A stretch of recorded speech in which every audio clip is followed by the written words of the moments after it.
കാണാം അല്ലേ. ഈ ഒരു ഷോയില് സത്യം പറഞ്ഞാല് ഹായ് ഗൈസ്, അപ്പം അറിയാലോ ഇന്നലെ അഖിൽമാരാറ് സംസാരിച്ച കാര്യങ്ങളൊക്കെ ഞാൻ അതിനെക്കുറിച്ച് വീഡിയോ ചെയ്യണമെന്ന് കരുതി, പക്ഷെ വേണ്ടാന്ന് വെച്ചു. കാരണങ്ങൾ കുറച്ചുണ്ട്, അത് നമുക്ക് പിന്നെ പറയാം അതിനെക്കുറിച്ച്. അപ്പം ഇന്ന് റോക്കി അതിന് റിയാക്ട് ചെയ്തിട്ടുണ്ടായിരുന്നു. അപ്പം റോക്കിയുടെ കുറച്ച് വീഡിയോ ക്ലിപ്പും കാര്യങ്ങളൊക്കെ നമുക്കൊന്ന് കണ്ടു നോക്കാം. ഓക്കെ, ഹായ് ഫ്രണ്ട്സ്, ഞാൻ റോക്കി. ഓക്കെ, നമ്മുടെ കഴിഞ്ഞ സീസണിലെ വിജയമായിട്ടുള്ള അഖിലിൻ്റെ കുറച്ച് കടുത്ത ആരോപണങ്ങൾ നമ്മൾ കേൾക്കുകയുണ്ടായി ബിഗ് ബോസിൽ കുറിച്ചിട്ടും. അതുപോലെ തന്നെ അവിടെ ഉള്ള മെയിനായിട്ടുള്ള 2 വ്യക്തികളെ കുറിച്ചിട്ടുമാണ് അഖിൽ ഇത്രയും കടുത്ത ആരോപണം ഉന്നയിച്ചിട്ടുള്ളത്.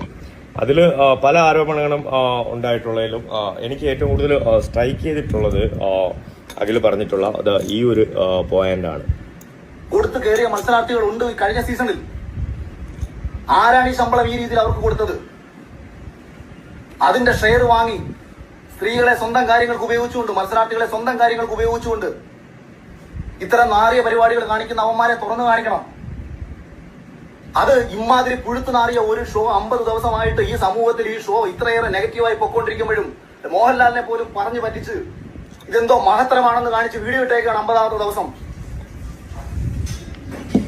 നാണം കെട്ട് ഞാൻ രാവിലെ പറഞ്ഞു, അതായത് ഈ വെറും പാപ്പരാസികളുടെ സ്വഭാവമുണ്ട്, അല്ലെന്നുണ്ടെങ്കിൽ റീച്ചിന് വേണ്ടിയിട്ടും കാശിന് വേണ്ടിയിട്ടും ചെയ്യുന്ന ചില നാറിയ മാധ്യമ പ്രവർത്തകരുണ്ട്. ആരുടെയും അടിയിൽ ഒളിക്യാമറ കൊണ്ടുവച്ച് പകർത്തിയെടുക്കുന്ന വിഷ്വലുകൾക്ക് വലിയ പ്രാധാന്യം ഉണ്ടാവും.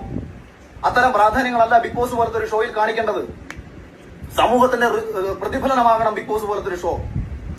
അത് യവന്മാരുടെയൊക്കെ നാറിയ സ്വന്തം സ്വാർത്ഥ താല്പര്യങ്ങൾ സംരക്ഷിക്കാൻ വേണ്ടിയിട്ട് പെണ്ണുങ്ങളെ കൂടെ വിളിച്ച് കിടത്തിയിട്ട്, അല്ലെങ്കിൽ പെണ്ണുങ്ങളുടെ കയ്യിൽ നിന്ന് കാശ് മേടിച്ചിട്ട്, അല്ലെങ്കിൽ മത്സരാർത്ഥികളെ കാശും മേടിച്ചിട്ട് അവരെ ജയിപ്പിക്കാൻ വേണ്ടിയിട്ട് കാണിക്കുന്ന നാരത്തരമാകരുത് ഒരു ഷോ. ഈ പെണ്ണുങ്ങളെ വിളിച്ച് കൂടെ കിടത്തിയിട്ട്, അല്ലെങ്കിൽ പെണ്ണുങ്ങളെ കയ്യിൽ നിന്ന് ക്യാഷ് മേടിച്ചിട്ട് ആദ്യമേ തന്നെ, അതായത് ഇന്ന ആൾക്കാർ ജയിക്കും എന്നുള്ള തീരുമാനത്തിൽ ആദ്യമേ തന്നെ ഒരുപാട് ക്യാഷൊക്കെ മേടിച്ചിട്ട് പിന്നെ ബാക്കിയുള്ള ആൾക്കാരെ അവിടെ വിളിച്ച് നിർത്തിയിട്ട് ഇങ്ങനെ കളിപ്പിക്കുന്നതെന്ന് വെച്ച് കഴിഞ്ഞാൽ അതൊരു നല്ല പരിപാടിയല്ലല്ലോ അല്ലേ. ഇതിനകത്ത് മെയിനായിട്ട് എനിക്ക് പറയാനുള്ളത് ലാലേട്ടൻ്റെ കാര്യം തന്നെയാണ്. അദ്ദേഹത്തിനെ ശരിക്കും പറഞ്ഞു പറ്റിക്കാനായിട്ട് എനിക്ക് ഫീൽ ചെയ്തിട്ടുള്ളത്. കാരണം എന്തായാലും ലാലേട്ടൻ ഫുള്ളൊന്നും കാണുമെന്ന് എനിക്ക് തോന്നുന്നില്ല. 24/7 അദ്ദേഹം കാണത്തില്ല. അയാൾക്ക് ഷൂട്ടിങ്ങും കാര്യങ്ങളും ഉണ്ട്, പിന്നെ എപ്പിസോഡ് കാണും. അതും അപൂർവമായിട്ട് കണ്ട് മെയിനായിട്ടുള്ള കാര്യങ്ങളൊക്കെ ഇട്ട് കൊടുക്കുമായിരിക്കും. അദ്ദേഹം അത് നോക്കിയിട്ട് വരും. ചെയ്യുന്ന ജോലി എന്തായാലും അയാൾ നല്ല രീതിയിൽ ചെയ്യും. അതാണ് ലാലേട്ടൻ്റെ രീതി. നമുക്ക് അറിയാം. പിന്നെ ഇപ്പം സിബിനെ വന്ന് വഴക്ക് പറയുന്നു, അത് പറയുന്നു, അതൊക്കെയാണ് ഇപ്പോൾ ചർച്ചയും കാര്യങ്ങളൊക്കെ. ഓക്കെ, അപ്പം നമുക്ക് ബാക്കിയും കൂടെ ക്ലിപ്പ് കണ്ടു നോക്കാം. മെയിനായിട്ടൊരു സംഭവം കൂടെ ഉണ്ട്. വെച്ച് കഴിഞ്ഞാൽ അഖിൽ പറഞ്ഞിട്ടുള്ള കാര്യം വെച്ച് കഴിഞ്ഞാൽ അവിടുത്തെ 2 പേരെ കുറിച്ചിട്ട് സംസാരിച്ചിട്ടുണ്ട്. ആ 2 പേര് അല്ലേ, ആ 2 പേര് ആരൊക്കെയാണ്, അതല്ല ഏതൊക്കെ പെണ്ണുങ്ങളാണ് കൂടെ കിടന്നിട്ടുള്ളത്, ആർക്കൊക്കെയാണ് പൈസ, ആരുടെ കയ്യിൽ നിന്നൊക്കെയാണ് പൈസ മേടിച്ചിട്ടുള്ളത്. പിന്നെ സിബിൻ്റെ വിഷയം, സിബിന് എന്തിനാണ് ആ ഡ്രഗ്സ് കൊടുത്തത്, ആ മരുന്ന് കൊടുത്തത്. ഓക്കെ, അവിടെ നിൽക്കുന്നവർക്കറിയാം, അവിടെ നിന്നിട്ടുള്ളവർക്കറിയാം അവിടെ ഉള്ള മെൻ്റൽ പ്രഷർ എന്താണ്. ലാലേട്ടൻ നമ്മളെ എത്രത്തോളം സ്വാധീനിക്കുന്നുണ്ട് എന്നുള്ളത് അവിടെ നിൽക്കുന്നവർക്ക് അറിയാം. കാര്യം ലാലേട്ടൻ്റെ ഓരോ വാക്കും നമുക്ക് വേദവാക്കുകളാണ്. അപ്പം അവസാനമായിട്ട് എന്നോട് പറഞ്ഞിട്ടുള്ള വാക്ക് എന്താണെന്നുള്ള കാര്യം നിങ്ങൾക്ക് എല്ലാവർക്കും അറിയാം, എന്താണ് അവസാനമായിട്ട് എന്നോട് പറഞ്ഞിട്ടുള്ളത്. അപ്പം അതും എന്നിൽ ഒരുപാട് സ്വാധീനം ചെലുത്തി. ഓക്കെ, ആ വാക്കുകൾ. കാര്യം അവിടെ നിൽക്കും, നമ്മൾ പുറത്തുനിന്ന് ഒരിക്കലും പുറത്തുനിന്ന് പറയും പോലെയോ പുറത്തുനിന്ന് കാണും പോലെയോ അല്ല ആ വീടിനകം. ഒരുപാട് പറയാനുണ്ട്, പക്ഷേ ഇതിൽ പറഞ്ഞതുപോലെ തന്നെ ഈ ഒരു പൈസ മേടിച്ചിട്ടുള്ള കാര്യങ്ങളൊക്കെ ഇവിടെ സംസാരിക്കുന്നുണ്ട്. അങ്ങനെ കൊടുത്തു, ഇങ്ങനെ കടന്നു കൊടുത്തു, ഇങ്ങനെയാണ് മലന്നു, ഒക്കെ ഓരോ കാര്യങ്ങൾ പറഞ്ഞു. ഞാൻ ഒന്ന് ആലോചിച്ച് നോക്കേ, ഒരു ഫെയിമിന് വേണ്ടിയാണോ അതൊക്കെ ചെയ്യുന്നത്? അതോ അങ്ങനെ അവർ ചെയ്തെങ്കിൽ അവരുടെ ഭാഗത്ത് തെറ്റുണ്ടായിട്ടില്ല, അവർ ഫെയിമല്ലേ നോക്കിയത്?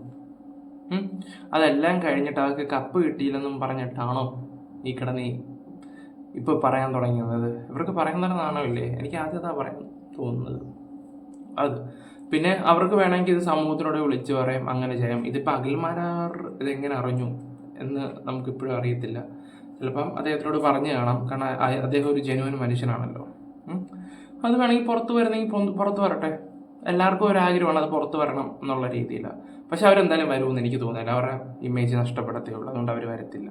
പിന്നെ കഴിഞ്ഞ വർഷത്തെ മത്സരാർത്ഥികളെ വെച്ച് നോക്കുമ്പോൾ വെറുതെ ഒരു കണ്ടസ്റ്റൻറ്റ് 90 ദിവസം ആ വീട്ടിലുണ്ടായിരുന്നു. വെറുതെ വിഷ്ണു ഔട്ടായിട്ടും ആ ആളെപ്പോഴും അവിടെ തന്നെ ഉണ്ടായിരുന്നു. അത് നിങ്ങൾക്ക് മനസ്സിലാവും ആരാണെന്ന്. ഇനി അവരാണോ? ഒരുപാട് കൺഫ്യൂഷനും കാര്യങ്ങളൊക്കെ ഉണ്ട്. കാരണം വെറുതെ ആയിരുന്നു. അങ്ങനെ ഒരാൾ അതിനകത്ത് വേണ്ടായിരുന്നു. സത്യത്തിൽ ഒരു 10, 30, 40 എപ്പിസോഡിന് മുമ്പേ പോകേണ്ട ഒരു സാധനം അതെങ്ങനെ അവിടെ നിന്നെന്നാ ഞാൻ ആലോചിക്കുന്നത്. അങ്ങനെ അത് കഴിഞ്ഞിട്ട് ബാക്കി നമുക്ക് റോക്കി പറയുന്നത് കേൾക്കാം. കാണാം അല്ലേ. ഈ ഒരു ഷോയില് സത്യം പറഞ്ഞാല് ഇറങ്ങിയതിന് ശേഷം വന്നിട്ട് ഒരുപാട് ആൾക്കാരുടെ സപ്പോർട്ടും കാര്യങ്ങളും, അല്ലെങ്കിൽ തിരിച്ചു വരണം, തിരിച്ചു പോകണം, തിരിച്ച് നിൽക്കണം എന്നൊക്കെ പറഞ്ഞപ്പോഴത്തേക്കും എനിക്കും തോന്നി തിരിച്ചു വരണം, തിരിച്ച് വന്നാൽ കൊള്ളാം, തിരിച്ച് നിന്നാൽ കൊള്ളാം. കാരണം ഇത്രയും പബ്ലിക്കലി ഇത്രയും ഒരു സ്വീകാര്യതയുള്ള ഒരു ഷോയിലല്ലേ, അതിൽ പബ്ലിക് ആഗ്രഹിക്കുന്ന രീതിയിൽ വീണ്ടും തിരിച്ചു പോകണമെന്നുണ്ടെങ്കിൽ ഞാൻ റെഡിയാണെന്നാണ് ഞാൻ പറഞ്ഞത്. പക്ഷേ എങ്കിൽ സത്യം പറഞ്ഞു കഴിഞ്ഞാൽ ഈ ഒരു അഖിലിൻ്റെ ഈ ഒരു ലൈവ് കണ്ടതിന് ശേഷം വന്നിട്ട് ഇതൊക്കെ നമുക്ക് എല്ലാവർക്കും പറയാനുള്ള കാര്യങ്ങൾ തന്നെയാണ് അഖിൽ വെട്ടി തുറന്ന് പറഞ്ഞത്. എല്ലാ ആൾക്കാർക്കും പറയാനുള്ള കാര്യങ്ങൾ തന്നെയാണ്. അതുകൊണ്ട് തന്നെ ഞാനൊരു കാര്യം തീരുമാനിച്ചതെന്ന് വെച്ച് കഴിഞ്ഞാൽ, ഇനി വിളിച്ചാലും ഞാൻ പോകുന്നില്ല എന്ന് ഞാൻ തീരുമാനിച്ചു. ഞാൻ ഈ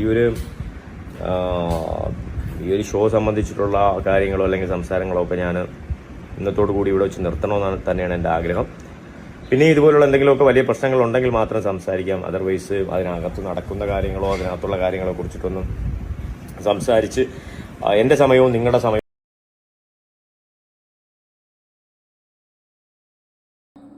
റോക്കി പറഞ്ഞല്ലോ ഇനി ഞാൻ വിളിച്ചാൽ പോകത്തില്ല. അല്ലെങ്കിൽ റോക്കി അതിനകത്ത് കയറ്റത്തില്ല. റോക്കിയുടെ ആവശ്യമില്ല. ഇനി 100ാമത്തെ ദിവസം അവിടെ കപ്പ ആരെ കൊണ്ടുപോകും, അതിന് മുമ്പത്തെ ദിവസം വീട്ടിൽ കയറ്റും. ആ സമയത്ത് വേണമെങ്കിൽ റോക്കിക്ക് പോകാം. പക്ഷെ ഇപ്പം റോക്കി പറഞ്ഞത് വെച്ച് നോക്കുകയാണെങ്കിൽ അന്തസ്സുള്ള റോക്കിയാണെങ്കിൽ പോകത്തില്ല റോക്കി. എൻ്റെ ഒരു പേഴ്സണൽ അഭിപ്രായമാണ് ഞാൻ പറയുന്നത്.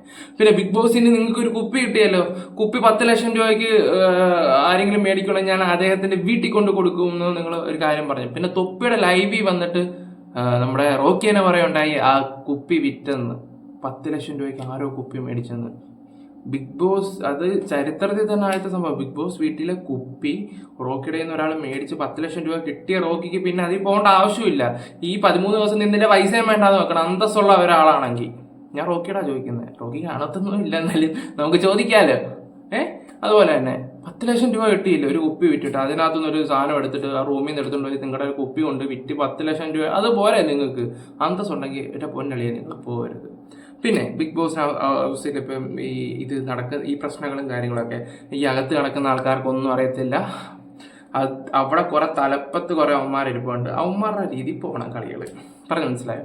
അതിന് ഇപ്പം സിബിന് നല്ല സപ്പോർട്ട് വന്നു കാണുമായിരിക്കും. അതായിരിക്കും സിബിനെ ഒതുക്കി വയ്ക്കുന്നത്. പിന്നെ സിബിൻ എന്താണ്, സിബിൻ്റെ സ്റ്റോറി എന്താണെന്നൊന്നും പറയത്തില്ല. ഇപ്പം ഈ കാണുന്ന DJ ആണോ, യഥാർത്ഥ DJ ആണോ, അയാളുടെ സ്വഭാവം എന്താണെന്നും നമുക്കറിയത്തില്ല. അപ്പം അതൊക്കെ അന്വേഷിച്ച് അതിൻ്റെയൊക്കെ ഒരു റിലേറ്റഡ് ആയിട്ടുള്ള ഒരു സംഭവം നമുക്ക് എങ്ങനെയെങ്കിലും കണ്ടെത്തി വരാം. ഓക്കെ, അതങ്ങനെ നിൽക്കുന്നത്. ഇനി ജനങ്ങൾ പറയട്ടെ ഈ ഷോ എന്താണ്, എങ്ങനെ പോകുന്നത്. ഇനി എനിക്കൊരു കാര്യം ഞാൻ പറയാം. ഇപ്പോൾ ഉടനെ ഗബ്രിയെ പുറത്താക്കാൻ ചാൻസ് വരും. കാരണം പ്രേക്ഷകരുടെ പൾസ് മനസ്സിലാക്കി ബിഗ് ബോസ് കളി തുടങ്ങും. നിങ്ങൾ കണ്ടോ?